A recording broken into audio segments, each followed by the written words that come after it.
Mayong buntag sa inyong tanan, sa mga patay ug sa mga kalag na nasaad diri karon. Nadili pabutang atong kapitan sa inyo ha na dili makaduwa ang inyong mga gihigugma sa kinabuhi kay gisirad ang tanan ang sementeryo karon. Kay way din nawa ang virus na COVID. Busa gitagaan mo og gigayon sa atong kapitan na kamo na lang ang muduwa sa inyong tagsa-tagsa kapamilya.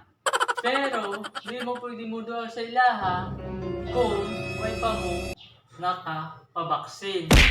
Kay mao na nang kinahanglan karon ang vaccination card aron makabisita mo sa inyong mga tagsa-tagsa kapamilya. Kay dili mo tugtan sa atong bantay diri sa atong sementeryo na mugawas mo kung way mo ipakita na vaccination card.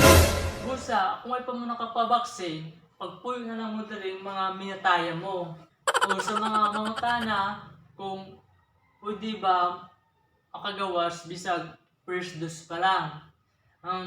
Pwede na siya makagawas pero ay lagkalimti magsulot og face mask o face shield.